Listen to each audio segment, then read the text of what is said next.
Hey everybody, welcome to Board Online, Board Offline. Today we've got a quick instructional video to teach you how to play Sherlock Case Connection.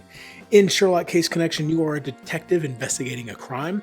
You'll collect proof, make connections between threads, and use this evidence to reconstruct the leads that you're pursuing. You'll solve nefarious plots that Sherlock has discovered as you strive to become the world's next greatest detective.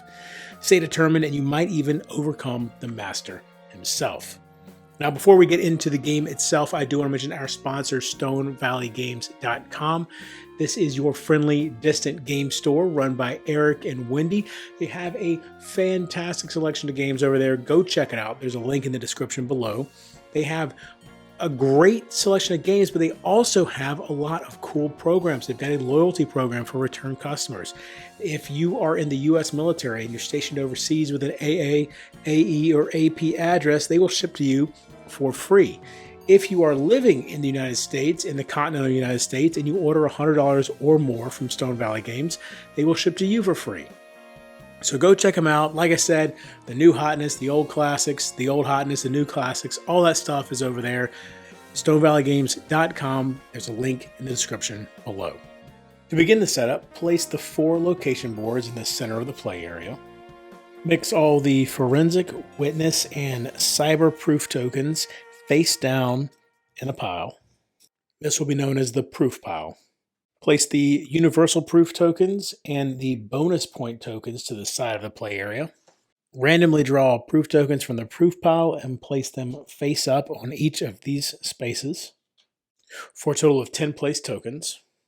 Randomly shuffle the thread cards and then place one on each space. Then place the rest of the thread deck nearby. Shuffle the lead cards and place this deck near the thread deck. Each player draws 2 lead cards, takes a look at them, chooses one to keep and play face up in front of themselves, and discard the other one to the bottom of the deck. Make sure to leave space on each side of your lead card so that you can add thread cards and proof tokens to it later. And then randomly select the first player.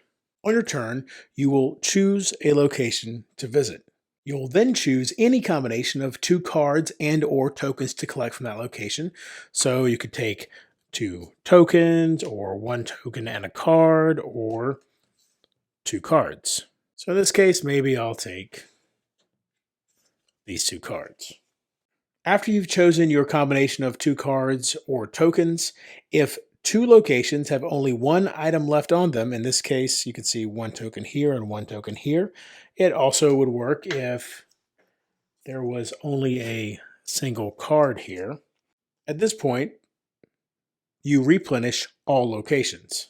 So you'll draw cards from the thread deck and tokens from the proof pile. Once on a player's turn, they may exchange 3 of the same token that they currently have possession of for 1 universal token. Also, at any time during your turn, you may reconstruct a lead, which we'll discuss more in just a moment. Once a player is done with their turn, play continues clockwise. After visiting a location and gathering cards and or proof tokens, you can use them to make connections to your lead. In this case, the lead card is right here, and a connection to the lead can be either direct or indirect. To make a connection, place 2 cards that have a matching symbol. So I'll place this card here. It has the forensic symbol, as does this one. The cards must be aligned and the symbols must be on the same side. Then a proof token of the same symbol must be placed in between them. A direct connection occurs when a thread card is directly adjacent to your lead card. So direct connection here and direct connection here. An indirect connection is made when the thread card connecting to the lead is through other thread cards. So in this case, this thread card is connected to the lead through this one, and so this is an indirect connection. You may adjust the placement of your thread cards and proof tokens at any time, even when it's not your turn. And if you have unconnected thread cards and or proof tokens, just keep them to the side for later use. However, you may never rotate these cards. They must all be aligned the same way. You are also not allowed to create a closed loop and may have only exactly 1 chain of connections from any thread card back to the lead card. A lead becomes a completed reconstruction once you have created connections to thread cards for each of its icons. So in this case, we have a connection for cyber, witness, and forensic. 2 of them are direct, and 1 of them is indirect. It's also allowed for a reconstruction to have more connections than needed. However, when you complete a reconstruction, you will immediately perform the following 5 steps. First, gain the bonus for each card with a bonus icon that is directly connected to the lead card. So in this case, you would not get this bonus because it is indirectly connected to the lead. However, if this had been the layout, now you would get the bonus. Now the player gains the completed lead card and places it face down in front of himself. It should be noted that this lead card gives the player 2 points. All lead cards have their points in the upper right corner. And of course, the player had this additional point as well. At this point, if the player had 9 or more total points, the end game would occur. But if not, then step 3 is to choose a total of 2 thread cards and or proof tokens to keep. So maybe these 2. The player can place them in front of themselves as well. All remaining thread cards go to the bottom of the thread deck, and all remaining proof tokens go face down back in the proof pile.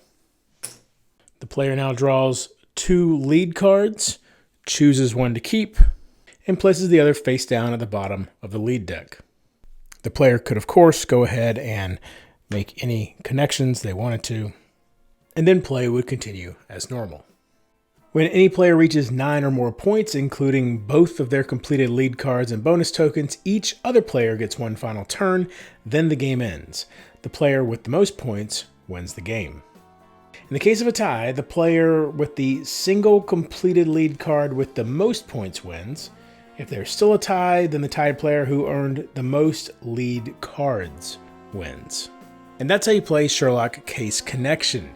Hope you enjoyed this video. If you did, give it a thumbs up. If you like my channel, subscribe to it. Be sure to come back for some other great instructional videos. We've got how to play Frosthaven that we are currently working our way through. How to play Perdition's Mouth. The final video in that series is coming up soon. How to play Australia. And how to play Aeon Trespass Odyssey. And until next time, if you're bored online, board offline.